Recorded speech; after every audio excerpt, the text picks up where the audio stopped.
ইতিহাসে প্রথম। এটা কখনো কোনোদিন ঘটেনি। আমি শুরুতে বলছিলাম না, চাঁদাবাজের জাহান্নামে স্বাগতম। এই জায়গাটা চাঁদাবাজির জাহান্নাম। এই বাংলাদেশ কি জাহান্নামে পরিণত হয়েছে, মগের মুল্লুক হয়েছে? মানে চাঁদা দেন ভাই, চাঁদা দেন, আর আপনি দিয়ে দিবেন। মানে আমাদের হাত নাই, আমাদের প্রতিবাদ করার ভাষা নাই। এগুলা কি?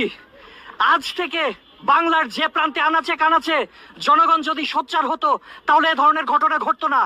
যাই হোক, যে ব্যক্তি দুনিয়া ছেড়ে চলে গেছে, তার 14 বছরের কন্যা, তারপরে হচ্ছে 4র্থ শ্রেণীতে পড়ো একটা ছেলে, এখন তাদের কি হবে আমরা জানি না। 2 দিন পরে পুরো জাতি এটা ভুলে যাবে। তারপরে নতুন ইস্যু আসবে, নতুন ইস্যুর তলে এগুলো চাপা পড়ে যাবে। এর বিচার কখনো হবে? আমরা বিশ্বজিৎকে দেখেছিলাম সেই সময়, সেটাকেও হার মানিয়েছে। এই ঘটনাটা ঘটলো কিবারে? বুধবারে। আমরা জানলাম কিবারে? শুক্রবারে। 2 দিন পরে আমরা জানলাম। এটা চাপা পড়ে থাকলো কেন? ফেসবুকে ভাইরাল হলো, তারপরে মানুষ এটা নিয়ে সোচ্চার হলো। তার আগ পর্যন্ত কেউ সোচ্চার হয়নি। আশেপাশে অসংখ্য মানুষের সাথে কথা বলেছি, কেউ দেখে নাই। এতগুলো দোকানপাট আছে, কেউ কি দেখে নাই? প্রত্যেকে অন্ধ। তার মানে কি আমরা ভীতু, আমরা ভয় পাই?